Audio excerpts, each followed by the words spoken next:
j'ai obtenu un CQP, un certificat de qualification professionnelle. Donc c'est ça qui fait de moi aujourd'hui éducatrice.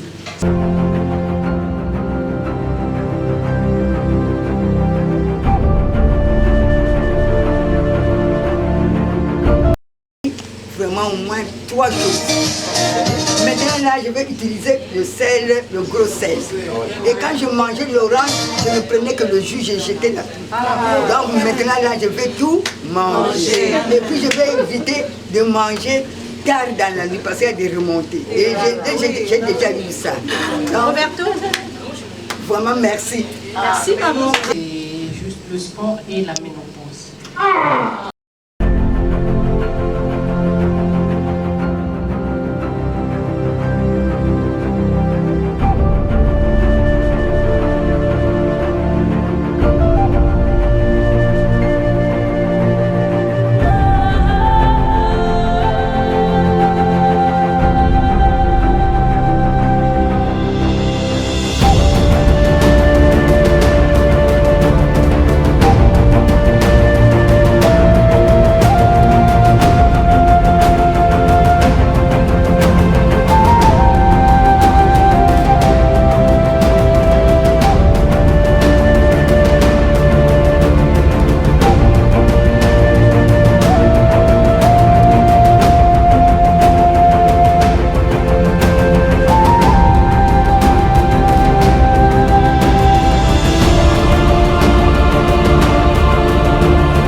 Oui, non please. Find one for me. Ah non, non, si je trouve une paire, c'est bon pour moi. T'en as déjà des solutions les enfants d'aujourd'hui. Comment ça, t'as vu? Parce que moi je voulais les mettre dans la voiture. Hein. On n'a pas de sac là.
Je ne dirais peut-être pas que ça c'est la dernière, mais presque.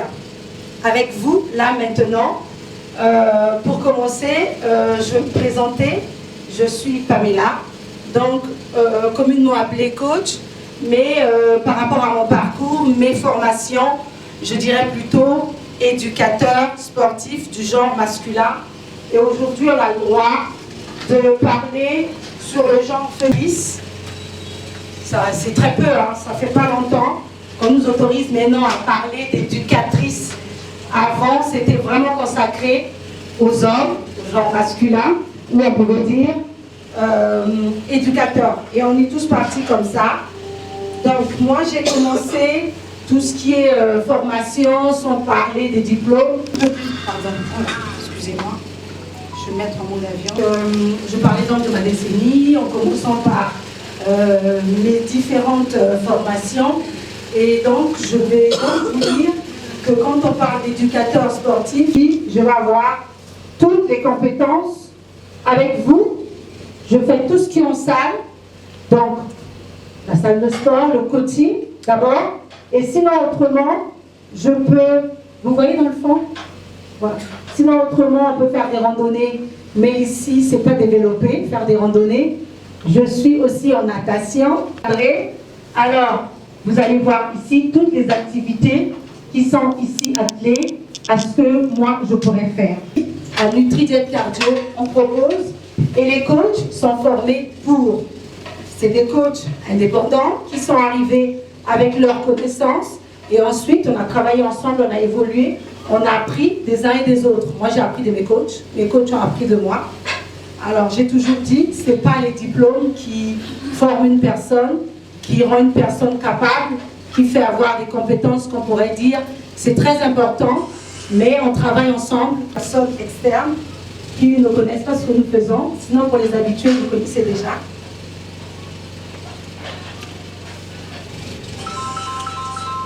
Alors, en cours collectif, on a ici notre coach, donc Duval. On va vous montrer ce que nous faisons. Alors, ici, c'est le cardio. Donc, on travaille l'ensemble du corps, le bas du corps, le centre et le haut du corps. Je vous laisse regarder. C'est clair. Voilà. Ce n'est pas que de la danse. C'est pas que de la danse. C'est le sport, avec les steps, avec du bas toujours.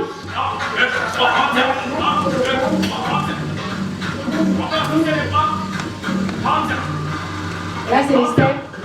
On a ce support au sol, les steps justement, et on va faire travailler le haut du corps, le centre du corps, le bas du corps. Alors ici, on travaille sur le poids du corps. Donc on va sauter et on va faire travailler l'ensemble du corps. C'est ce que nous proposons ici.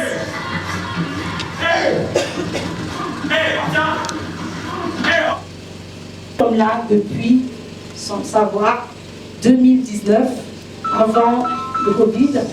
Et donc aujourd'hui, on a fait un bon bout de chemin. Avec ça, on a eu beaucoup de progrès.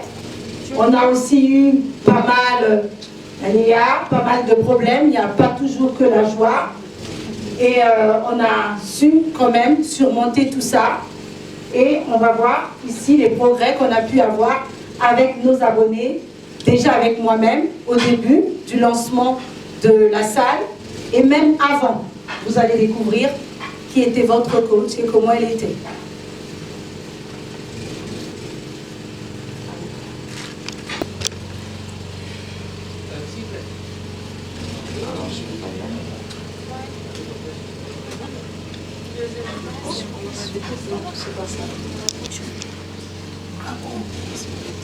Je ne sais pas où je vais. Un peu perdu. Alors, excusez-moi. Hop.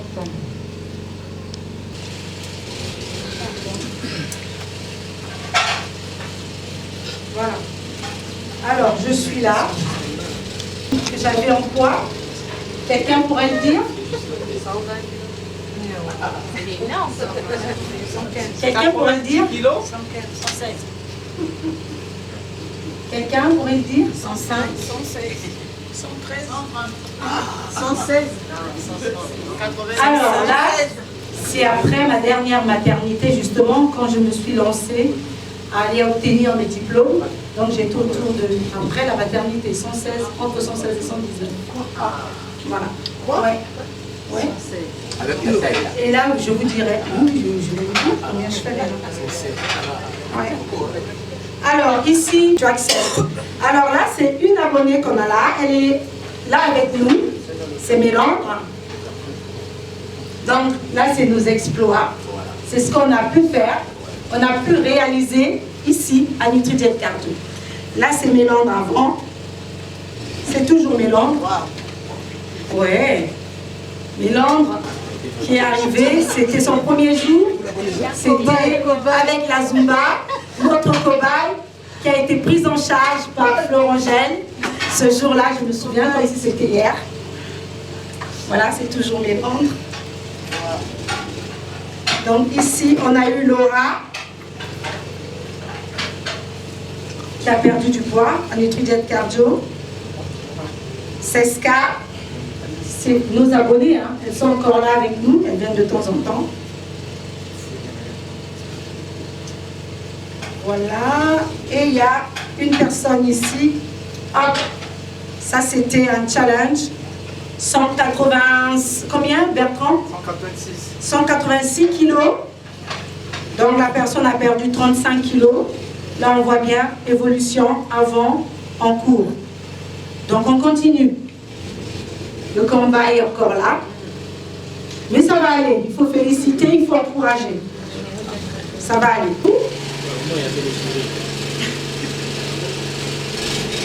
Et là, ici, c'est moi, on sèche. Vous voyez, nous sommes là. On va tout expliquer. Pourquoi, comment. Donc voilà.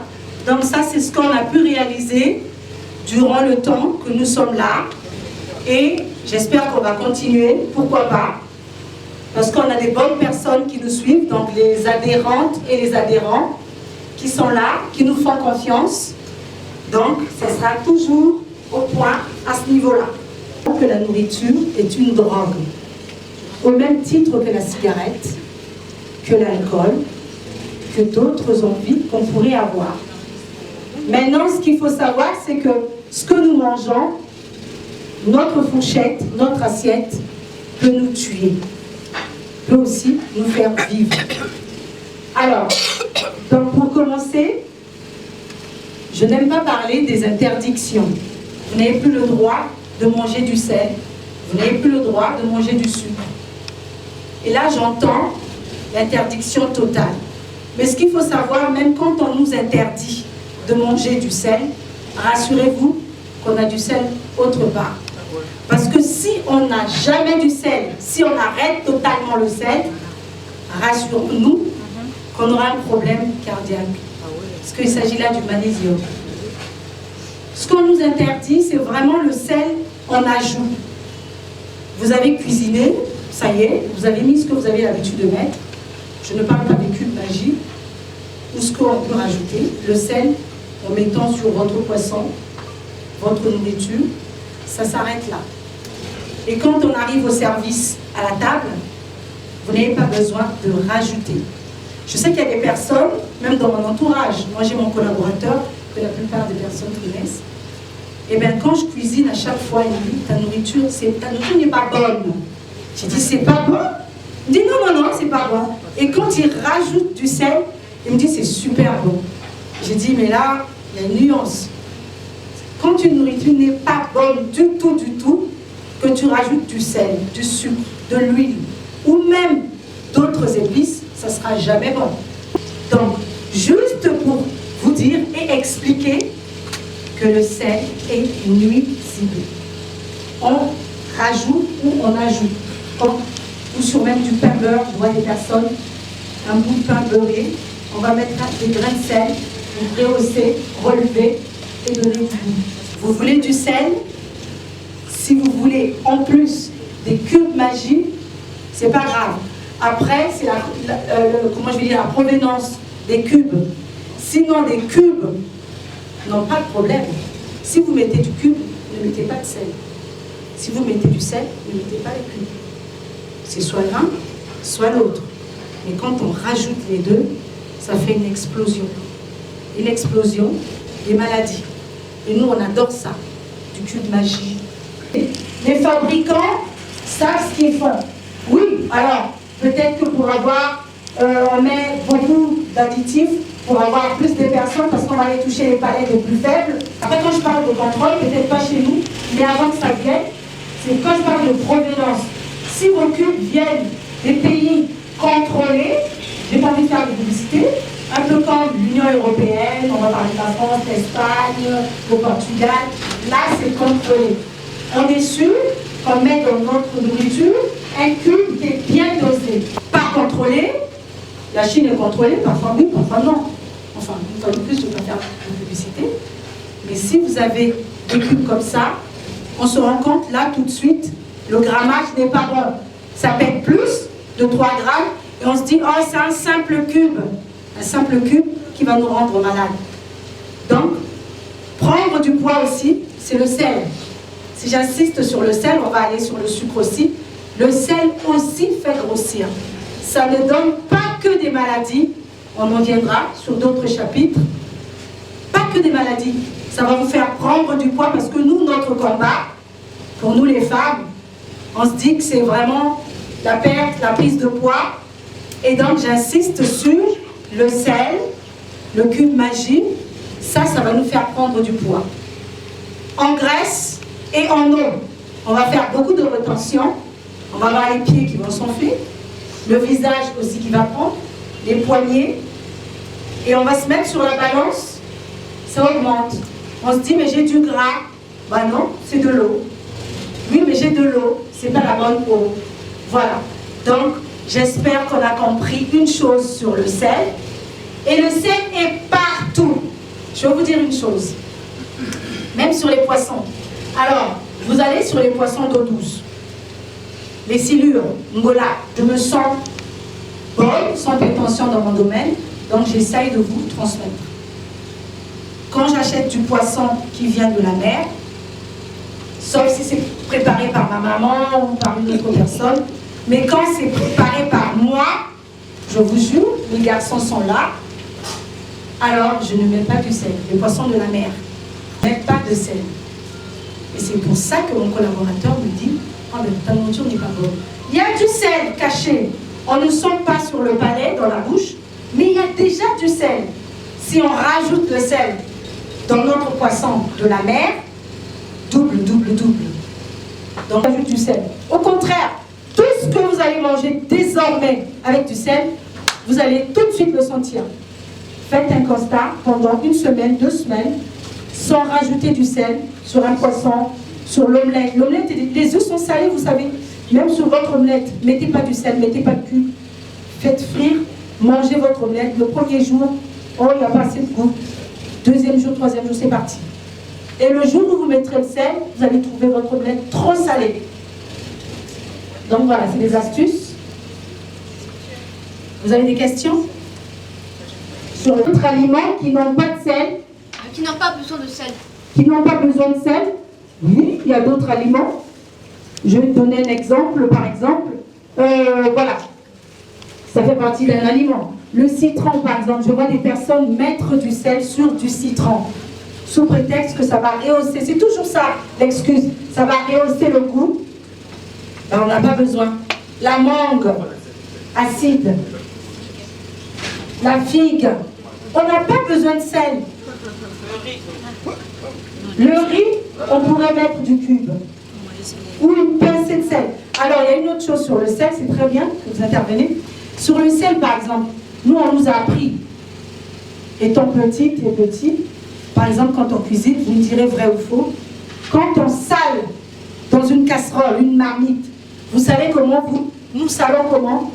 On prend, surtout si c'est du sel mis dans un pot. Là, vous rentrez votre main, vous renversez, comme ça. Hein?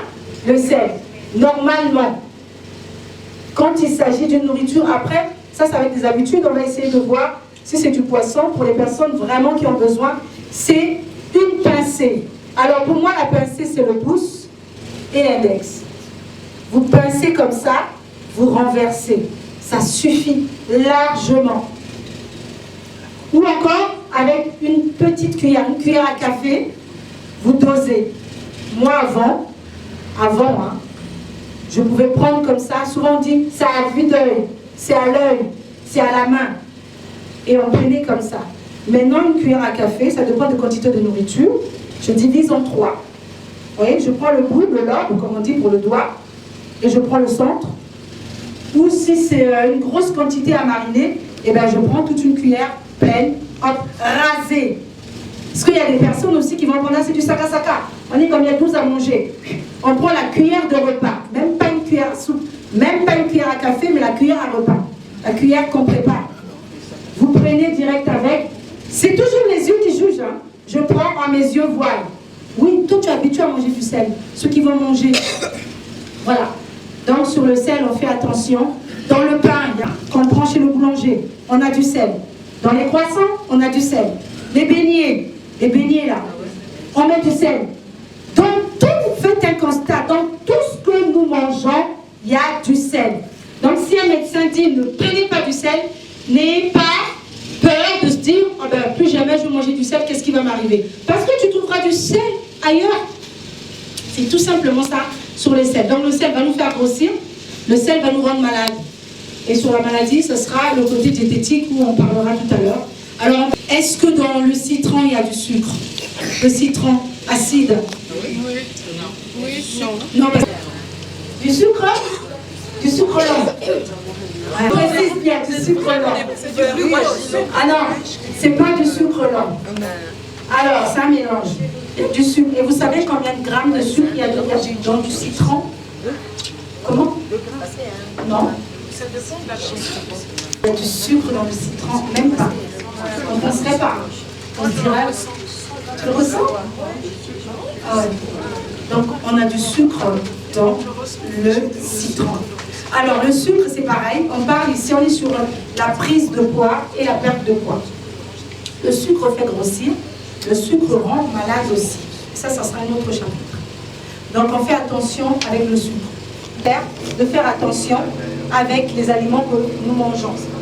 Donc voilà, le sucre fait grossir, le sucre rend malade. Vous avez des questions? Dans du riz basmati, il y a aussi le sucre. Oui, il y a du sucre. Même dans le riz complet, on va avoir un tout petit peu de sucre. Ah oui, même dans le pain complet, on a du sucre partout. Mais sauf que là, c'est bien dosé. C'est pour ça que souvent, on recommande de manger du pain complet au lieu de manger du pain blanc. Il y a le gros sel, il y a le sel fin, oui. Et il y a le sel rosé qu'on conseille souvent. Le sel rouge ou d'Himalaya là. Est-ce qu'on t'interdit de mettre le sel? Est-ce que tu peux utiliser le sel rouge ou rosé? Si c'est le médecin qui dit qu'il faut arrêter le sel, il faut arrêter. Tu as le sel ailleurs. Maintenant, en termes de complexité de sel, le sel, le plus dangereux, il est dangereux le sel, mais le plus dangereux qu'on n'aimerait pas avoir en cuisine, à la maison, partout, c'est le sel fin. En poudre. Le bon sel, il est toujours mauvais, hein, c'est comme le cholestérol. Il y a le bon et il y a le mauvais, mais même si tu as le cholestérol, c'est pas bon. Le bon sel, c'est le sel en gras, le gros sel. Le gros sel est mieux. Quand vous faites les pâtes, par exemple, vous mettez le gros sel, c'est super. Même quand vous cuisinez. Maintenant, l'inconvénient, le bémol, c'est que le gros sel est concentré. Si vous le mettez mal, ça y est, votre nourriture est arrangée. Donc c'est pour ça que comme c'est des grains, on pourrait aller sur 3 grains et ensuite voir par rapport au palais. Mais sinon même 3, c'est déjà, ça va. Mais si on fait bien, quand vous mettez les particules pour les enfants, on met dans l'eau et ça part très vite et c'est pas pénétrant, même dans les... C'est avec ça? C'est avec ça, oui. C'est avec ça Ouais. qu'on fait le poisson. Ouais. On dirait un peu comme avec les poissons salés. Ça va saler dur en superficie, mais si c'était vraiment, comme on dit, au fond de l'os, ou si c'était dans le poisson, rassurez-vous que même si vous dessalez votre poisson, il sera toujours salé. Comment on fait pour se passer du sucre industriel? Dans le sens où je sais que je suis une personne j'aime beaucoup tout ce qui est sucré, chocolat, bonbons, les Mars, les sneakers et tout. Et comment on fait pour remplacer ça dans notre nutrition? Alors ça c'est très bien, parce que j'ai mes garçons qui me regardent. Les gâteaux, sneakers, cookies, machin, ça c'est très bien, ça dépanne. Mais comment on fait pour remplacer? On fait des gâteaux soi-même à la maison, en divisant le sucre. Moi c'est ce que je fais, par exemple. Si dans ma recette, on me dit 200 grammes de sucre, on peut mettre 100 et remplacer. Mais après là, il faut connaître les recettes aussi. Hein. On peut remplacer les 100 grammes restant, parce qu'on peut se dire, ah, ça ne sera pas trop sucré, c'est fade, ça ne me donnera pas envie, et bien tu peux aller chercher la banane, par exemple. Tu écrases ta banane et tu la fous avec le sucre, ça te fait du sucre, mais du sucre dosé. C'est toujours du sucre, hein, mais c'est dosé. Là où tu allais avoir 500 calories, pouf, englouties, tu as peut-être 250, tu as peut-être 300. Et c'est là qu'on viendra après sur la prise de poids. Et c'est les calories qui nous font grimper par rapport au poids. Donc après, ça c'est juste des recettes que tu vas aller chercher ou fouiller, ou encore même, si tu veux, commencer à faire tes fabrications. Moi j'appelle ça comme ça, tes créations. Tu essayes de faire, si tu trouves que c'est bien, ah ben ça y est, là c'est pas trop sucré, ah ben je rajoute un peu de la banane, ah ben l'ananas, tiens, tu écrases bien, il y a des appareils, tu mets dedans, ça va changer la texture de ton gâteau, parce que ça sera plus un gâteau sec, dans ce cas-là. Puisque tu vas apporter de l'homogénéité, hein, un peu de colle, et là ça va venir changer la texture du gâteau, mais le goût, tu peux être sûr, il sera là. Tu auras ton sucre, mais il sera peut-être moelleux, pas sec, tu vois, il sera peut-être lourd, pas léger, mais le goût, il sera toujours là. Donc on a tous les moyens, vraiment, de faire pousser et reculer la prise de poids. 35 grammes, 50, voilà, tu regardes, hop, je mets une demi-cuillère, une cuillère divisée par 3, ça y est, c'est parti, on y va. Voilà, donc sucre, sel, prise de poids, on passe aux lipides. Les lipides, ça va être le beurre, l'huile, vas-y. Est-ce qu'il y a des légumes qui sont concentrés en sucre? Il y a des légumes à privilégier et moins d'autres. Alors, les légumes, en général, après, on va aller sur la classification des légumes. On a des légumes qui sont dits les légumes verts. Ceux-là, par exemple, comme j'ai dit, dans tous les aliments, il y a du sucre. La nature est bien faite. Parce que si tu n'as pas du sucre dans les aliments, tu vas occasionner d'autres choses. Ça va être l'hypo, l'hyperglycémie, je ne sais pas qu'est-ce qui va t'arriver, des vertiges, des fatigues et tout ça. Donc, il y a du sucre. Mais dans les légumes verts, on sait tous qu'on pourrait manger une gamelle de légumes verts et ça fait du bien. Déjà pour notre transit et pour les fibres, ça va nous rendre pleine, rassasiés. Donc voilà. Maintenant, si on part sur des carottes, par exemple, hein, carottes, betteraves, on va avoir des glucides en forte dose. Mais c'est pas mauvais. Je préfère manger des carottes que de manger 2, 3, 300. Ou bien, je sais pas moi, après on fait des variations. Je préfère des carottes par exemple au maïs.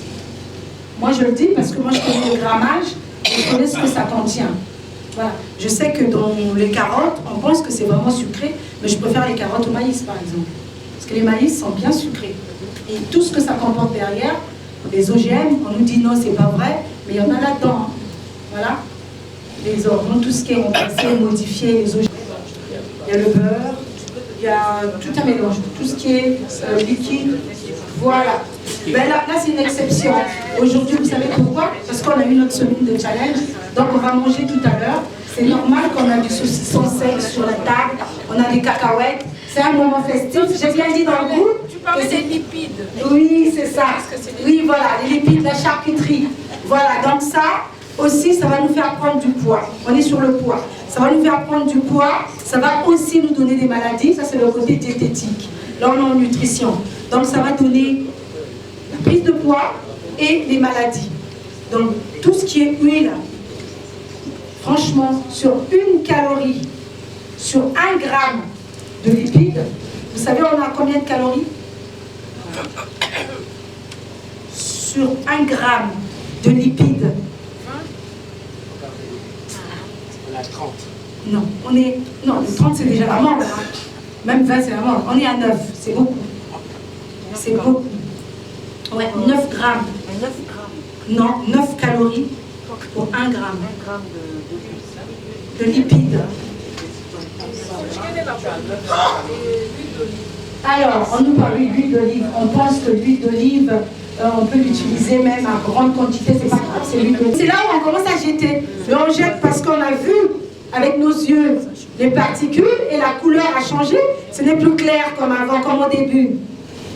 Alors là, déjà, le danger s'est installé parce que à partir de la 2e fois, c'est pas bon. Ouais, c'est pour ça que c'est une grosse perte. On va utiliser un bidon d'1 litre et puis ensuite on va se dire, ah, je vais jeter ça alors que j'ai fait qu'une fois. Jeter. Ou encore, ben, ne faites pas de friture, privilégiez quand même d'autres modes de cuisson, le four, le air fryer, la braise, des grilles, tout ce que vous voulez. Mais est-ce que frire avec de l'huile de palme? Oui. L'huile de palme. La friture avec de l'huile de palme, est-ce que c'est mauvais? Alors, l'huile de palme, moi je pars sur 2 pauses, comme je dis. L'huile de palme, c'est des lipides, c'est une huile grasse. Non seulement que ça soit une huile grasse, il y a un moment on a entendu parler, il y avait quoi dedans? Des enfants? Oui, mais il y a quoi? Mais cuisiner, après moi je parle de moi, je parle de mon expérience avec mes parents. Je sais que maman, tu fais plus le sakasaka avec l'huile de palme, toi. Non. Donc ça fait un moment déjà, moi maintenant, depuis avant de partir de chez mes parents ou après, tu as pris l'habitude, je sais pas. Donc ma mère, elle a une façon de faire son sakasaka, où elle ne met pas l'huile de palme, où tu casses, où tu mets pas, mais souvent tu mets pas. Tu mets une huile végétale, mais c'est pas... voilà. Oui, voilà. Oui, avec la moindre, les... Oui, avec la sauce moindre. La sauce moindre. Oui, mais là, c'est pas transformé. C'est pas transformé. La moindre, la pile, on essore, on trouve le... Oui, là, c'est pas transformé. Mais quand c'est l'huile de palme, là, c'est transformé, c'est saturé. C'est pour ça qu'il y a un moment, il y a eu des articles souvent qui sont sortis, ou même dans les chocolats des enfants, ils interdisaient des traces d'huile de palme. Et même il y a eu aussi une déforestation quelque part, où ils ont coupé les palmiers. Ouais, c'était par rapport à ça. Vous savez, on va en venir. Vous savez, tout ce qui est sur Internet, c'est des forums. Internet, c'est des forums. On pense qu'on va regarder, on va avoir une bonne réponse. Mais vous croyez que des nutritionnistes qui ont travaillé, qui ont été formés, qui ont payé leur formation, vont s'amuser à venir mettre des vraies réponses sur la toile? En retour, un médecin, quand il a terminé, il fait ses consultations, il a besoin d'argent. S'il aide, ça sera le côté humanitaire, humain. Il va se dire, je vais aider, parce que ça va être 2 patients, mais pas plus. Donc une personne qui a appris, qui a payé pour sa formation de plusieurs années, va venir vous donner. Oui, on est gentil à un moment donné, mais c'est des forums. Des forums, ça voudrait dire le à peu près. Et là, je dirais qu'un croissant standard, parce qu'il y a des croissants, des gros croissants, hein. Il y a des mini aussi, mais le croissant standard que nous connaissons tous, celui qui coûtait à l'époque 400, qui est passé aujourd'hui à 600, 700, ce croissant-là, celui-là, il est à peu près 250 calories. Si j'exagère, c'est 300, pas plus, comme l'IA. Si j'exagère, c'est plus, 300. Mais sinon, on est à 250. Vous vous imaginez, on va évoluer pour une femme qui pratique une activité physique normale, qui a besoin par jour de 1800 calories. Là, on n'est pas sur la perte de poids. Si elle mange normalement, jusqu'à 1800. Maintenant, si on est dans la perte de poids, 1200, parce qu'il faut limiter, il faut diminuer la consommation des calories pour pouvoir perdre du poids. Une personne de 1200 calories pour perdre du poids, tu manges 2 croissants, ça te fait combien de calories? Et il y a des personnes, nous mangeons parfois 2 croissants, tellement c'est chaud, tellement c'est léger, tellement c'est bien fait. On va manger, ça fait une combinaison, mais le croissant est leader. Donc là, il faut qu'on sélectionne, il faut qu'on voit ce qu'on mange. Sur tout ce que j'ai cité là, ça fait combien de calories? Un quart, j'ai dit un quart de pain. Après les calories, ça additionne, ça s'associe. Un quart. Un café ou un thé. J'ai dit quoi? Un fruit. Ouais. C'est plus, en quantité, ça fait plus que le croissant. Et je dis que c'est moins de calories que le croissant. Et ça fait combien de calories, ce petit déjeuner là? Rien que celui-là. Après, c'est la quantité. Par exemple, tu prends un pain ou un demi? Un demi. Minimum, minimum. C'est-à-dire que là, au lieu d'utiliser la cuillère à soupe, tu pourrais, dans ton pot de cacahuètes, utiliser la cuillère à café. Visuellement, sachant que la cuillère à café, c'est 2 ou 3 fois la cuillère à soupe. Ça dépend comment tu ramasses. Voilà. Donc après, c'est les habitudes, c'est la façon de faire, mais c'est pas interdit. On a le droit de manger la pâte d'arachide parce que sans sans graines, enfin, je parlais de graines, sans lipides. Sans lipides dans le corps, tu cours un danger. Le corps humain a besoin de tout, du sucre, du sel, de l'huile. Que ça soit bien dosé, bien utilisé. À chaud, à froid. Quand c'est à froid, c'est incroyable. On garde déjà les nutriments et quand c'est à chaud, on les perd. Voilà. Donc on a le droit. Donc pour revenir au petit déjeuner lambda, là, le pain, thé, machin, on arrive à 180. Ce petit déjeuner là, 180. De 250, on arrive à 180. Les épinards, l'aubergine, voilà, du manioc, c'est pas interdit. On se dit, oui, je veux bien manger. Un bon plat. Combien de calories ça peut faire, ça? Ça dépend des quantités aussi. Ouais. On parle toujours sur les calories, on parle à peu près d'ouvrage alimentaire ou restriction alimentaire ou encore un régime alimentaire. Je n'interdis rien, sauf quand c'est vraiment dangereux, c'est toxique. La queue de bœuf, tu as le droit. Tout est dans la quantité. Si tu mets le riz, c'est un accompagnement, c'est du féculent, tu as besoin de ça pour la construction de tes muscles aussi, à part les protéines pour les muscles. On a besoin du riz, il y a du sucre dedans, les haricots verts, très bien joués, parce que c'est des fibres, et ça va aller tapisser ton estomac, et ça va te permettre de bien évacuer donc, la digestion, le conduit intestinal. C'est un repas qui est bien, et moi si je pars sur 2 morceaux, parce que moi, parfois, je mets un peu le côté technique. Si je mets 2 morceaux de queue de bœuf, je mets... moi, je teste avec la cuillère de repas.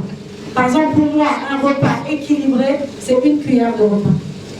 Pas la cuillère à soupe. Cuillère de repas, c'est la cuillère qu'on cuisine. Voilà, la cuillère de service. Tu la remplis bien. Là, tu peux exagérer. Tu n'es pas obligé de la raser. Tu la remplis bien. D'ailleurs, pour les personnes qui sont là, qui ont commencé avec le challenge jusqu'à maintenant, auront des bols consommation calorique. Ça arrivera la semaine prochaine. Voilà. Il y a une astuce aussi. On est là pour les astuces. Moi, j'adore le manioc. Hein. Je mange le manioc, oui.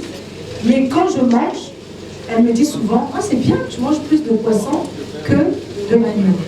Donc, privilégiez aussi quand vous faites vos tsum-tsum. Hein? Quand vous faites ça, privilégiez beaucoup le poisson. Et en plus, encore astuce, quand vous mangez le manioc, bon, écoutez parfois ce que le médecin vous dit, mais parfois ne suivez pas le médecin. Je ne le fais pas tout le temps. Moi aussi je le fais, hein, ce que je vais dire là. Mangez pas le manioc dans la feuille. C'est-à-dire que vous êtes tellement pressé, vous avez faim, vous arrivez juste votre manioc là, vous commencez à piquer dedans, les feuilles sont encore là. On se connaît. Les feuilles sont là encore, tu n'as même pas encore enlevé les feuilles. Ah ouais? Vous ouvrez votre manioc, les feuilles sont même pas encore à la poubelle.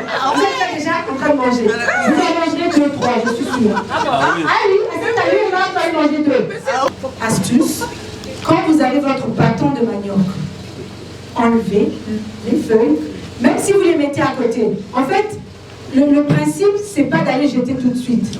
C'est pas ce que j'ai envie de faire passer comme message. C'est de le couper. Il faut le couper en morceaux. Quand vous le prenez à la main, vous mangez, ou vous picorez comme ça, vous mangez, vous allez manger 2 ou 3. Après, à la fin, vous allez dire, oh, c'est tellement petit, c'est pour ça que j'ai mangé 2. Bah non, c'est même pas la quantité là. Là, vous n'avez pas bien fait. Vous n'êtes pas carencé. Vous pouvez même faire votre exercice à 500 calories, vous n'allez pas tomber. Parce que là-dedans, quand on part sur les soupes, on a eu des régimes sur des soupes où il n'y a rien eu. La soupe, on a mis un œuf, ou parfois on a mis du fromage, c'était le calcium, l'œuf c'était des protéines, et on a perdu en 1 semaine jusqu'à 3 kilos, plus de 3 kilos. Au départ, quand on a commencé avec ça, on nous disait, oh, mais c'est pas possible, on dit que quand on perd du poids très rapidement, c'est pas bon pour les... Si vous êtes sous-alimenté, vous mangez 1 pomme à midi, 1 pomme le matin, 1 pomme le soir, c'est normal que vous vous retrouvez avec des glucides dans le sucre, vous n'avez pas les fibres, vous n'avez pas un peu de calcium, vous n'avez pas... C'est normal que vous vous retrouvez aux urgences. Mais ce que nous faisons, nous, on met tout de manière à ce que les personnes ne soient pas en tête. Mais c'est normal, parce que le corps a une mémoire. Vous l'habituez à manger du manioc, du pain le matin, le soir, et le lendemain, vous n'allez pas en mourir. Le corps se dit, signal, alerte, il y a quelque chose qui manque. J'ai pas eu aujourd'hui mes glucides comme il faut, j'ai pas eu aujourd'hui. Un jour, ça passe, et c'est là que vous verrez des personnes qui craquent. Un peu de vertige, un peu de maux de tête. Ah, tiens, j'ouvre le frigo, je commence à prendre le yaourt, le gâteau, comme ça va me remonter. Et oui, ça va vous remonter, parce que tout de suite, vous allez avoir de l'énergie. Mais ce n'est pas de la bonne énergie. C'est pas de la bonne énergie. Or, si vous perdurez, vous continuez, vous vous dites, ouais, j'ai des vertiges parce que oui, mon corps n'est pas habitué, c'est l'alerte là, je force, je bois de l'eau, même si j'ai faim, ça tourne là, ça crée. Et de ce qui n'est pas bon. Et même quand c'est pas bon, on insiste, on force et on arrive. Là, c'était sur les soupes, sur les crudités, on en a eu. On a même fait aussi un réel rééquilibrage alimentaire de tous les rééquilibrages qu'on a pu avoir. Soupe, crudités, aliments solides, on a toujours perdu. Sur ta question, il y a déficit calorique. Même en mangeant solide, du poulet, de la viande, que de bœuf, peu importe, même croissant, si on peut se permettre.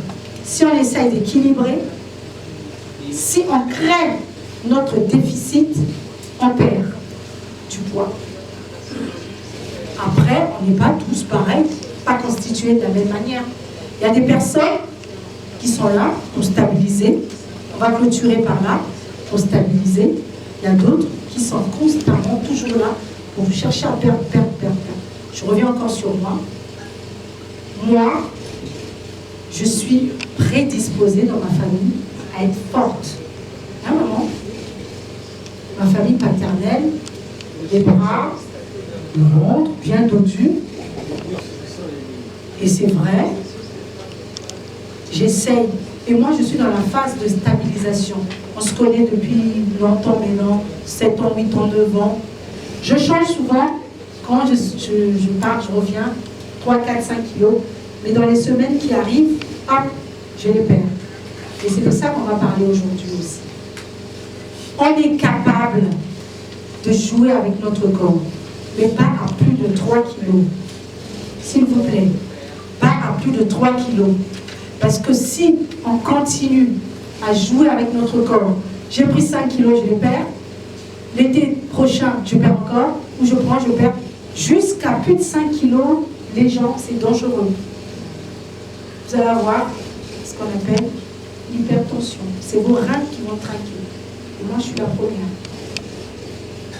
On peut jouer avec notre corps sur 3 kilos. C'est-à-dire, vous faites 67 kilos, vous vous dites, je ne dépasserai jamais les 7. Et ceux qui sont ici savent que nous, on fonctionne avec les chiffres. Je ne dépasserai jamais les 6, je ne dépasserai jamais les 7. En fait, les 6, c'est les 60 kilos. Les 7, c'est les 70, et ainsi de suite. Tu fais 67 kilos, tu te dis, je ne dépasserai jamais les 7, donc les 70. Donc si je prendrai 3 kilos. Donc je ne dépasse pas les 7. Si je perds 3 kilos, c'est mon poids de forme. Maintenant, si vous vous amusez à prendre 5 kilos, donc 72 kilos, quand vous avez la facilité avec tout ce que vous avez entendu, il suffit du déficit calorique, je peux jouer avec mon corps, je peux m'affamer, c'est très dangereux pour les... Parce qu'on doit savoir que quand on perd du poids, en fait, le cœur, c'est un muscle, comme on a toujours entendu, mais autour de ce muscle, c'est pour ça que nous, ici, on dit le gros cœur. Mais en Europe, c'est le cholestérol. Nous, ils sont dire le gros rein, il a le gros cœur. C'est le cholestérol, en fait. Autour de ton cœur, donc, à chaque fois que tu galopes, que tu prends du poids, plus de 5 kg, 6 kg, 7 kg, ton cœur aussi se met sous une petite graisse, fine, épaisse. Je ne suis pas à l'intérieur, mais quand même, il y a de la graisse. À chaque fois que tu vas perdre, ton cœur aussi diminue. Et comme c'est un muscle fonctionnel, donc tu le grossis, tu le dégrossis, tu le grossis, tu le dégrossis, tu le grossis, tu le dégrossis, les maladies cardiovasculaires vont arriver. hypertension, cholestérol. Donc, si on veut jouer avec notre corps, avec le poids, rassurez-vous d'abord d'arriver au poids de forme. C'est-à-dire que je suis à 100 kg, je sais que par rapport à mon IMC, l'indice de masse corporelle, moi je fais 1,60 m, je vais peser 62 kg ou 60 kg selon l'IMC, l'indice de masse corporelle. Et bien je me mets une marge parce que je suis une personne qui va dans des anniversaires, qui mange, qui voyage, qui profite de la vie. Je me mets 3 kg en réserve que je peux prendre et toujours que je peux perdre. Et là, je commence à stabiliser sans galoper. Mais si vous êtes encore sur votre poids énorme, ne le faites pas.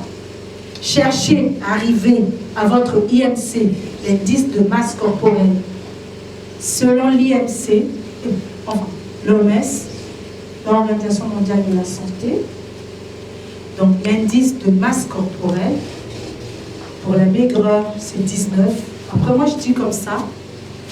Et pour le côté vert, moi, je dis côté vert, côté orange, côté rouge, terre à terre, pour qu'on comprenne. Donc, le côté vert, on est jusqu'à 24, normal, son IMC par rapport à sa taille. Le côté orange, c'est de 24, déjà on commence à guetter jusqu'à 29. Et de 30 jusqu'en haut, on ne mâche pas les mots, c'est l'obésité morbide. Morbide vient du mot, Timéo, Léo, morbide vient du mot, ça veut dire qu'à tout moment, vous pouvez faire. Il y a des personnes très minces qui font de l'hypertension. Mais là, on est en train de parler sur la prévention de tout ce qu'on entend. Donc, vous allez développer de l'hypertension, du diabète, du cholestérol, des maladies hormonales. Donc, voilà. Lequel on mange les aliments joue sur la prise de poids. Oui, aussi. Oui, oui, oui. Si tu veux donner un exemple, sinon j'explique. J'ai entendu. Donc, de commencer à manger de la viande dans un plat typique. Tout à l'heure, on a parlé peu de bœuf. Est-ce qu'en commençant par la viande, les légumes et finir par le riz, fait moins gagner que si on mélange le tout? Alors, si c'est dans une assiette, vous avez les 3 aliments dans une assiette. Dans une assiette, oui. Mais vous les mangez en accompagnement, mélangés, associés, ça ne veut rien dire, c'est normal. Parce que même si vous mangez d'abord en premier la viande, ça va dans quel estomac? Ça va dans quel corps? C'est le même corps, c'est le même estomac. Ça ne joue pas sur la satiété? Non. Par contre, il y a une nuance. Si je veux commencer avant mon plat de résistance, de manger par exemple des fibres, la salade, pour déjà tapisser mon estomac ou le remplir, parce qu'il y a une question aussi où si tu manges, tu commences par les crudités, ta salade, ou même des bons fruits, moi j'aime bien dire des bons fruits, qui ne vont pas venir s'associer avec ton alimentation pour te faire prendre du poids, parce que sachez que quand on mange la nourriture principale, donc c'est la nourriture de midi, si vous prenez des desserts, c'est des suppléments en plus qui vont vous faire grossir.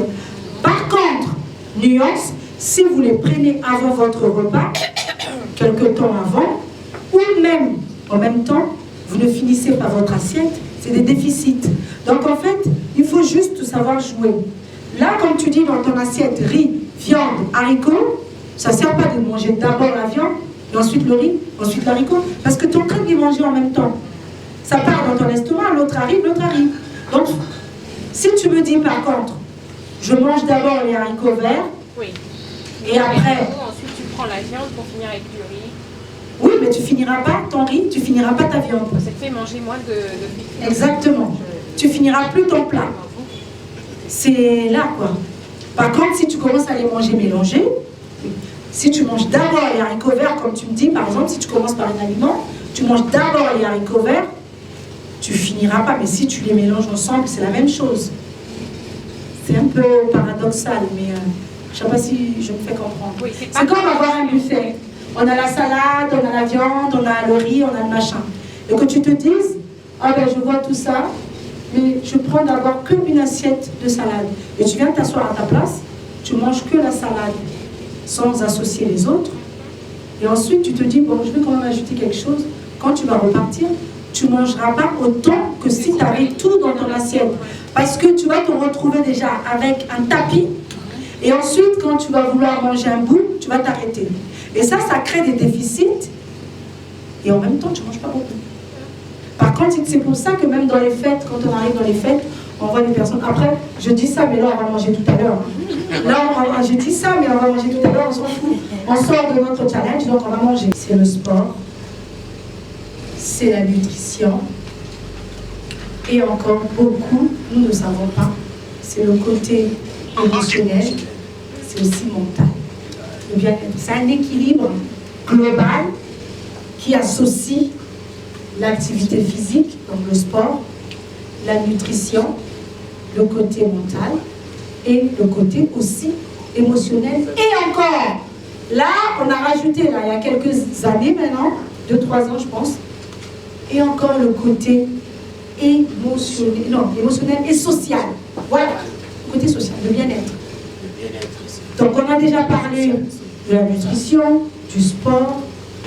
Maintenant, on a toujours besoin. Le fait d'aérer sa tête, donc de faire du sport. Vous remarquez que quand on fait du sport, on rentre à la maison, on a de l'énergie, on a de l'énergie, on dort bien aussi. Voilà. Ça fait partie du bien-être. Le côté émotionnel, par exemple, on va vous annoncer une nouvelle où vous n'êtes pas bien. Le fait de venir faire sa Zumba là, ça va activer quelque chose. Voilà. Donc, le bien-être, en gros, nutrition, sport, émotionnel, mental, social aussi. Le fait d'appeler une amie, de parler au téléphone, c'est du bien-être. D'aller voir sa soeur, ça, c'est du bien-être. Donc, essayons de faire du sport. Et à la fin, ce que j'aimerais dire, c'est que le sport, en gros, c'est un médicament inestimable. Et ça, je le dis tout le temps quand on fait le cours. Le sport, c'est un médicament inestimable. S'il nous plaît, vous allez voir, le médecin m'a recommandé à faire du sport. Moi, j'ai fait une mini-formation pour un groupe de femmes qui avaient un cancer de sein. Les médecins, les spécialistes ont conseillé de faire du sport. Je vous assure, les traitements ont baissé. La chimio a changé de forme. Les femmes devenaient tellement joyeuses avec beaucoup d'énergie. Donc le sport, c'est un médicament inestimable. On ne dit pas qu'il faut le faire à haut niveau. Ça, c'est autre chose. En fait, j'ai envie de dire, il faut bouger. C'est tout. Bougeons. Et bouger, peut-être qu'on va l'entendre d'une autre oreille à se dire, ah ben oui, il faut bouger, donc il faut seulement venir à la salle. Oui, on veut bien, hein. On veut bien des adhérentes, des adhérents, mais bouger même à la maison. Vous savez, même quand on nettoie les vitres là, on travaille les biceps et les triceps là. Tu nettoies tes vitres là, tu travailles. Serre-pierre, squat. Je me dis moi tout le temps. Squat. C'est le sport. Mais si on est sédentaire, la sédentarité, on est là, on reste assis, on mange, on ne fait rien. Non seulement qu'on va avoir une vilaine peau, moi j'aime le dire, une vilaine peau, on ne va pas perdre du poids, on ne va pas avoir de l'énergie. Encore moi personnellement, je ne voudrais pas être mince, très mince, c'est le choix que j'ai fait, mais j'aimerais être musclée. Je veux être comme je suis. Quand on me voit, on sait que je pratique. Mais pourtant, je ne suis pas mince. Je ne suis pas sèche, je n'ai pas des muscles qui dessinent. En fait, c'est ça que nous devons faire. À chaque fois qu'on va faire du sport, à chaque fois qu'on va bouger, on va perdre une énergie qui est tellement évolutive. C'est-à-dire qu'on a fait seulement ce matin. Mais cette énergie nous suit. Et c'est pour ça qu'on parle même du renforcement. Quand tu fais du renforcement, c'est sur 24 heures, sur 48 heures. En fait, c'est ça. On doit bouger. De plusieurs façons, manières, on bouge. Privilégier la marche. Surtout pour les personnes qui travaillent dans les immeubles, dans l'ascenseur. Essayez parfois de monter, marcher. Vous avez la voiture, laissez votre voiture, allez à pied. Voilà, donc c'est un médicament inestimable. Bougeons et ça nous fera du bien. Notre corps a besoin de ça. Et ce qu'il faut savoir aussi, à partir de 38 ans, sinon 40, il y a l'ostéoporose, sinon on va rentrer vraiment dans les détails. Et pour nous les femmes, on devrait travailler plus sur le renforcement musculaire. Parce que chaque année, on a un petit pourcentage de muscles qui font. C'est normal, on prend de l'âge, surtout pour les femmes. On prend de l'âge, donc on diminue en masse musculaire. Et qu'est-ce qu'on devrait faire? En faisant du sport pour le renforcement musculaire, les biens, je le mets. Si c'est mes genoux, je mets. Si c'est ma tête, je mets. Si c'est ma poitrine, je mets. Si c'est mon derrière, je mets. Parce que ça fait le mieux-être en moi. Est-ce que tu penses? En gros. Donc voilà. On mélange tout ça, le bien-être, le mieux-être, et vous verrez que ça va changer notre personne. Ça va nous changer.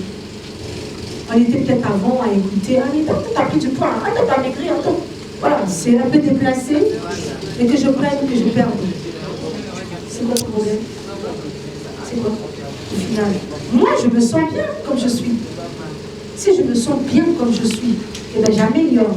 Pour améliorer, si je suis bien à 80, je ne monte plus. En fait, c'est là.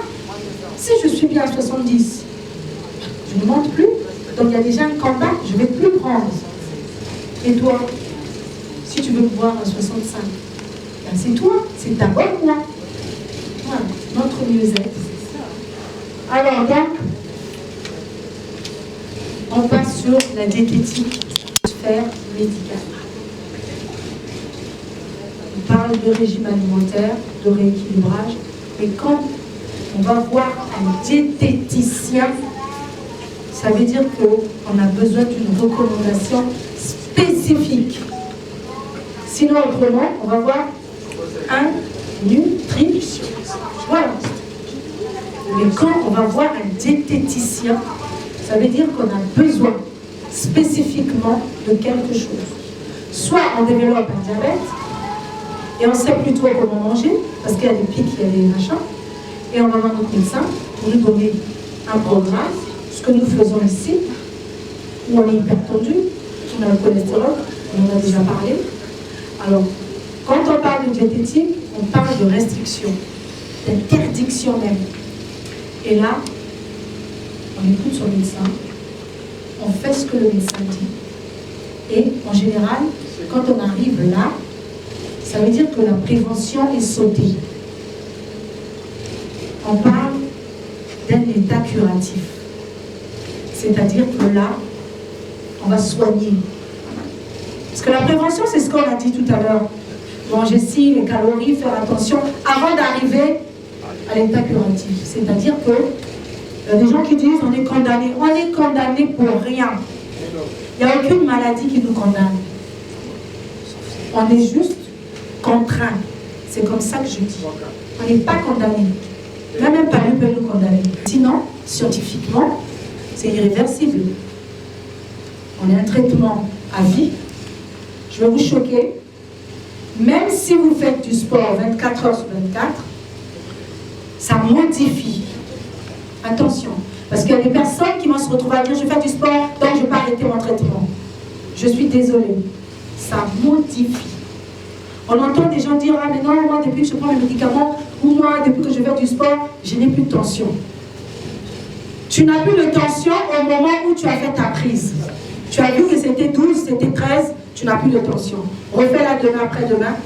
Prends un temps, comme les médecins nous demandent, matin, soir, pendant 3 jours, 4 jours. Tu verras qu'au 3e ou au 4e jour, ça peut revenir. Quand on est déclaré, moi j'aime dire, quand on a la maladie avérée, c'est-à-dire que c'est pas en une fois où on vous dit « Ah, tu es hypertendu ». Pour vous prononcer hypertendu, il y a eu un test avant. Vous avez dormi avec un appareil à la maison pendant 3-4 jours, une semaine, ça dépend du médecin qui vous suit. Et là, on met un code, on dit oui, par rapport à cette charge-là, vous êtes hypertendu. Au départ même, on va vous donner des cachets pour voir si ça se stabilise. Mais en général, Quand c'est avéré, tu vis avec et tu modifies ton style. Et maintenant, quand c'est fonctionnel, là, fonctionnel, par exemple, on vous annonce le décès de quelqu'un que vous aimez, vous faites du péché. Tant pis concrètement. Si vous êtes comme moi, ou vous oubliez, il y a des piluliers. Prenez des piluliers. Mettez jour par jour tout ce que je gardais pour moi. Même que c'est vrai qu'on le disait toujours un peu le soir dans nos challenges. Mais aujourd'hui, je pense qu'il y a des choses que vous avez peut-être, avant de parler, de retenir, que vous avez découvert. Et si vous avez des questions, nous sommes là pour ça, vous êtes là pour ça. Vous pouvez toujours poser des questions sur des questions que vous entendez des réponses. Moi j'ai une question. Oui. J'aime aussi bien dire que c'est une chose avec son contraire. Parce qu'on dit qu'en fait la rétention d'eau, pour certaines personnes, on ne boit pas d'eau. Au contraire, tu fais de la rétention d'eau, bois de l'eau. Il faut toujours beaucoup boire. C'est la première chose que je peux dire maintenant. La deuxième, c'est de chercher la cause de la rétention d'eau. Parce que la rétention d'eau a plusieurs niveaux. Tu as souvent les jambes, les chevilles, et parfois les poignets, et encore le visage. Mais au visage, c'est interprété de plusieurs façons. Parfois, c'est le cœur aussi, au visage. Donc, nous, on se base sur le bas du corps, les jambes. Cherche à savoir, est-ce que ce week-end-là, tu as pris un peu d'alcool ou tu as mangé un peu salé? C'est des facteurs. Le sel emmène de l'eau. On a abordé le côté émotionnel. Il y a des personnes qui littéralement, on pourrait dire, mangent leurs émotions. D'accord? On se sent mal, on veut compenser avec la nourriture. Généralement, on se tourne vers des aliments sucrés. Ça va être du chocolat pour d'autres, ou manger salé, ça dépend. Comment on fait pour gérer? Et la deuxième question, c'est sur les fringales. Entre les repas et autres, comment il faut faire? Sur quoi on peut opter pour éviter une grande prise de poids? Sur les émotions, quand on parle du sucre, du sel, c'est des pulsions. En fait, tout se passe dans la tête. On dit, j'ai un souci, j'ai un problème, hop, je vais manger pour me sentir bien. Bah non, pas forcément. C'est une pulsion. Tu as une envie, quelque chose qui te fait envie. Et quand tu es dans cet état-là, et tu te dis, bah là, de toute façon, c'est triste, j'ai tel problème. Si je me mets devant un gâteau brownies ou quelque chose de sucré, ça va me faire du bien. Tu vas manger cette chose-là, c'est justement dans la tête.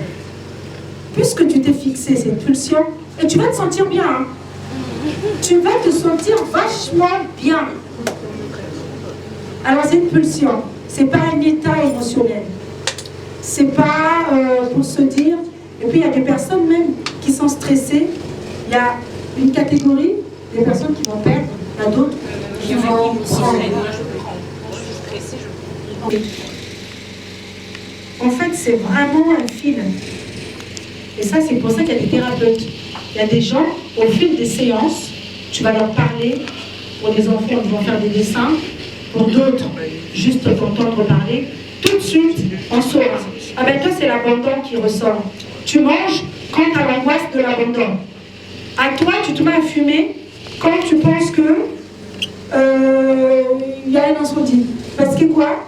Hop, tu te remémores d'une fumée que tu avais vue et ça te donne envie de fumer. En fait, chaque professionnel va aller chercher, et ça c'est le mieux-être. Chaque personne va aller chercher. D'où il y a des psys, c'est des thérapeutes. Donc le sucre, c'est des pulsions. Parce que si tu te dis, tout se passe dans la tête. Comme ouvrir un paquet de chips et le finir, c'est dans la tête. Ouvrir un paquet de gâteaux, manger 1, 2, tu suis la télé, tu te dis, le 3e appel, le 4e, et tu finis tout le paquet de gâteaux, tout le paquet de biscuits, tout le paquet de chips. Qui t'a envoyé le finir? il y a un peu de gourmandise, mais en même temps, on veut faire durer le plaisir. 3, c'est vraiment le goinfrage. Il n'y a pas d'autre mot. Le goinfrage. Ah oui, le goinfrage, la gourmandise. Ça, c'est la gourmandise, ce n'est même plus le goût. Tu suis plus le goût. Parce que le goût, tu l'as eu déjà avec le premier. Ton palais a bien mâché, bien, tu as senti le goût, le sucre, le sel. Le deuxième, bon, je ne suis pas rassasiée. Hein. J'essaie encore. Heure de consommation de nourriture. Je prends le cas d'une personne qui prend 1200 calories et qui, le matin, prend ses fruits. À midi, je veux dire, prend des légumes verts, mais le soir, prend du riz, un truc, on va dire, plus lourd le soir, 1 heure avant de dormir. Est-ce que c'est la même chose qu'une personne qui va prendre des fruits le matin, à midi, prendre le plat du soir à midi et le soir manger des légumes? Est-ce que les heures de consommation de nourriture vont jouer par rapport au matin? Qu'est-ce que j'ai pris le matin? Qu'est-ce que j'ai pris à midi? Qu'est-ce que j'ai pris le soir? Super. Tu as juste inversé la qualité de tes repas. Les calories sont les mêmes. Par contre, tu auras un problème de digestion seulement. Parce que si tu manges le riz le soir, que tu devais manger en plat principal, que souvent c'est recommandé, mais après, une fois de plus, chacun fait comme il veut. Ici, que tu inverses, tant que ça reste les mêmes choses, la calorie, elle est journalière. C'est la même chose, que tu mettes ça le matin, que tu mettes ça. Par contre, ta digestion du soir va être très très lente. Et qui dit digestion lente, compliquée, ballonnement. C'est juste ça. Mais en perte de prise, de perte de poids, tu es là. Moi, je conseille personnellement, et selon ma formation toujours, de manger, j'appelle plat principal, là où tu peux t'amuser à manger ton riz. Pourquoi? Parce que tu es encore en journée, tu as de la dépense. Tu vas te lever, tu vas marcher, tu vas faire ci, tu dépenses tes calories tranquillement. Par contre, si tu manges le riz le soir et que tu vas dormir tout de suite, tu dépenses quoi? Tu dépenses où? Tu dépenses dans ton lit? Tu vois? C'est ça la différence qu'il faut juste travailler. Ça reste les mêmes calories, mais intelligemment les placer. Le riz, je le mange à midi, parce que ma journée n'est pas terminée. Je vais aller voir Y, je vais faire ceci. À chaque mouvement qu'on fait, on ne perd pas 400 calories, mais on en perd. Demi plus demi plus demi, ça fait. Donc ça nous fait du bien de perdre en journée. Et le soir, si on est bien rassasié, la digestion, il y a des gens qui tournent au lit, et l'acidité qui monte. Mais en fait, c'est ça parce que on a mangé, on est allé dormir. Et c'est une très belle question. Et moi, j'aime bien dire, quand vous avez mangé ce genre de plat, c'est pas interdit. Parce que vous avez inversé. Mais de grâce, n'allez pas tout de suite au lit. Vous savez, même si vous êtes une couche tôt, vous dormez 19h ou 20h, la meilleure des choses que moi je conseille, astuce, vous avez mangé, vous êtes rassasié, somnolez dans le canapé. Parce que vous n'êtes pas complètement allongé. Donc le corps, les organes ne sont pas tout à fait reposés. Parce que quand vous êtes allongé, tout se repose. Même qu'on respire, même que le cœur bat, votre rythme cardiaque même est lent quand vous dormez. Tout se repose. Donc ça veut dire que votre digestion est lente.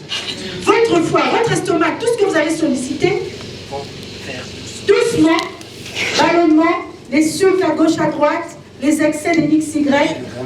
Par contre, si vous somnolez dans votre canapé, après vous suivez la télé, après vous somnolez, après vous suivez la télé, vous faites ça au moins pendant 1 heure. Ce n'est pas un défaut. Somnolez, mais vous êtes en position sémi. Vous n'êtes pas allongé. Donc ça veut dire que quand vous êtes en position assise, votre estomac continue son travail pendant que vous vous somnolez, et 1h30, 2 heures après, on s'en fout si tout le monde allait dormir. Éteignez les lumières, allez dormir. Vous verrez que votre digestion a commencé déjà Elle va continuer parce qu'une digestion, c'est pas 1 heure. Ça dépend de ce que vous avez mangé aussi. Il y a la digestion de 2 heures, de 4 heures. Je pourrais vous dire, si vous mangez du poisson, c'est 2 heures. Si vous mangez de la viande, c'est 3h30. Si vous mangez la moimbe, même que vous avez mangé, il y a des personnes, hein, vous avez mangé la moimbe à 18h, 19h. Le matin, même quand vous faites comme si vous rôtez là, on dirait l'huile en question là, ou le saka là, ou la nourriture là, on revient vers... Dans le rééquilibrage alimentaire. Une personne qui prend 4 heures de temps pour dormir et une autre qui dort 8 heures de temps. Est-ce que ça va jouer sur la perte de poids pour l'une ou pour l'autre? On va dire que celle qui dort, par exemple, moins de temps va moins perdre. C'est souvent ce qu'on entend sur Internet. Oui, c'est pas faux. Il y a l'exagération, moi j'aime bien dire, parce que dormir favorise aussi à ton programme alimentaire sur la perte de poids. Ah oui, oui, oui. Parce que si tu dors pas assez, c'est pareil pour tes organes qui vont travailler, tout ce qu'on a dit. Mais si tu as un bon sommeil, tu as tes heures de sommeil. Après, souvent, on nous a mis dans la tête, ça c'est normal, oh, les enfants, c'est 10 heures de sommeil, 9 heures. Les adultes, il faut dépasser au moins 6 heures. Bon, mais ceux qui travaillent de nuit, qu'est-ce que vous en faites? En fait, au final, ce qu'on doit retenir, c'est de dormir assez. Après, si on part sur des rythmes, les médecins qui nous soignent, ils sont de garde. Toute la nuit, le médecin ne dort pas. Tu vas lui dire, on a dit qu'il faut dormir 8 heures par soir ou par nuit? Non. Les concierges, les gardiens, les quoi? Sinon, autrement, il n'y aurait plus des personnes qui font la garde. Il faut avoir et respecter ses heures de sommeil. Une personne qui travaille la nuit, vous verrez que ces personnes-là dorment, récupèrent en journée. À partir du moment où c'est un cycle, le sommeil c'est un cycle. À partir du moment où tu as fait ton cycle, on en a 3, tu as fait ton cycle, normal. En dehors de notre conférence, nous sommes là, vous posez des questions qui vous font envie de savoir. Voilà. S'il y a un domaine sur la culture, le courant est revenu? C'est revenu? Une question que vous avez envie de savoir, dont on n'a pas évoqué le sujet, mais vraiment vous avez envie de savoir sur la culture physique, on peut encore aller, on va prendre quelques minutes. Si vous avez vraiment une question qui reste en suspens, on nous pose, là on va parler d'hormones. Il y a des personnes, à ce moment-là, qui vont prendre du ventre, qui vont prendre au niveau des joues, qui vont prendre au niveau du fessier, qui vont se dire, mais je fais tout, rien ne bouge. Ou encore, ça bouge, mais lentement, alors qu'avant, je perdais plus.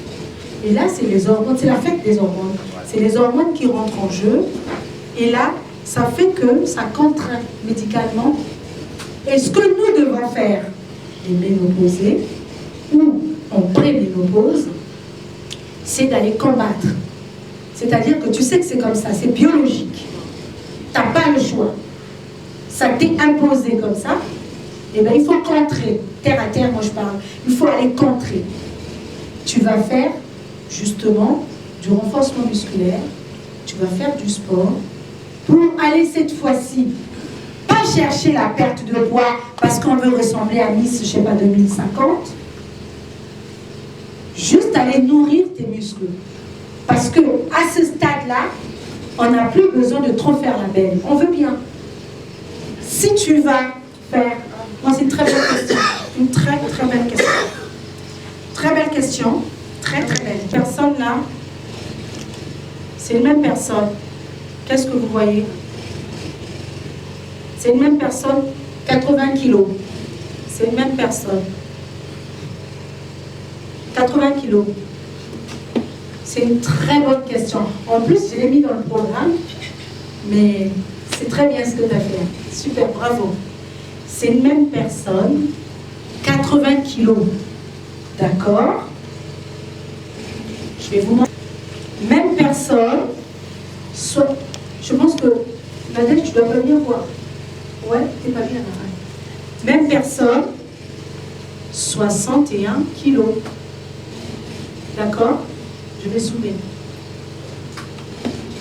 Et là, qu'est-ce qu'on remarque? Il y a une personne qui est musclée, il y a une personne qui est en sèche, il y a une personne, c'est d'aller muscler. de muscler son corps. Plus vous allez le muscler, c'est pas grave. Vous aurez toujours une apparence là, sportive. Et ça, au niveau de la santé, ça va faire du bien. Vous aurez moins de chutes. Parce que quand on prend de l'âge, on a le déséquilibre. Peut-être que ça commence qu'on prend encore, oui. Mais si au niveau des muscles, on est bien structuré, on a travaillé son renforcement, où tu devais trébucher, tu te retiens. Il y a des personnes, tu vois bien que là, tu dis, ah, elle va tomber. Ah, la personne se retient. Les muscles. Et il y a d'autres, dès que ça fait ça, boum, ça tombe. Le muscle. Et à la ménopause, pour les personnes qui sont prises, ou déjà, il faut privilégier les exercices à privilégier, c'est le renforcement musculaire. Et le renforcement musculaire aussi, on en a parlé ici, c'est pas parce qu'on va faire la même chose tous les jours et qu'on verra changer notre corps. Non. Pour que le corps change, il faut lui donner un petit peu plus, un petit peu plus, un petit peu plus, toujours, toujours, toujours. Donc on va revenir aussi sur nos exercices que nous faisons ici. On fait le circuit. Moi je joue avec les coachs. Ils vous ajoutent, parfois il y a des jours, ils vous ont juste mis les burpees, et puis demain c'est autre chose. En fait c'est l'évolution. Plus on va évoluer en difficulté et en évaluation, et plus on va transformer notre corps. Donc, bien évidemment, si on ne fait rien à la ménopause, très honoré, et j'espère qu'on a retenu tous quelque chose. Et maintenant, on va passer à table, on va garder nos places, et on va aller se servir, on va manger, on va partager un petit bout. Et voilà. Hey! Notre nouvelle Zumba.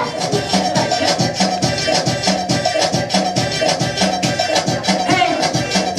On arrête, c'est notre nouvelle Zumba, donc on va venir le soir. Merci, merci. Alors, merci pour la conférence. Voilà. Donc on finit par cette note-là. C'est notre... Les habitués connaissent la Zumba. Ça c'est pour vous, les externes. Vous ne connaissez pas la Zumba, c'est ça. C'est pas une simple danse. Hein. La Zumba, c'est une discipline sportive. On travaille le centre du corps. Quand je fais ça, c'est les squats. Je fais ça, je travaille les bras. Et quand je monte, monter de genoux, les abdos. Donc, on travaille l'ensemble du corps. Le bas du corps, le centre du corps et le haut du corps. C'est du sport, hein, Yaya.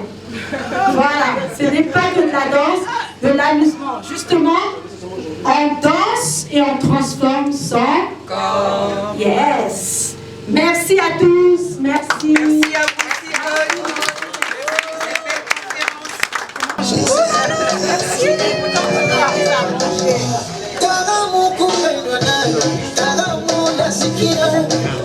Dans le regard, tellement la connaissent. Bon, vous allez me dire d'où vous la connaissez. Allez, ici, vague A. Moi, je l'ai vu sur Internet avec ces trucs de step. D'accord, ok. Vague B. Elle est où? Elle est située où? À la Yes. Oh, t'es connue, hein? Vague B. Vague C. Coach sportif, et je vous assure, elle fait les choses de dingue, de folie.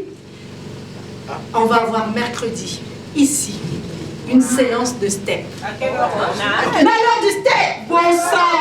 À l'heure du step. Le soir, donc les poulards du matin là, venez le soir. Ouais, vous les matins là, venez. Faut venir. Donc ça sera, là déjà il faut que je trouve, je sais pas, les coachs vont compter les steps. Je pense qu'on va exploser là. Elle fait les steps de dingue, je vous assure. Tu peux travailler une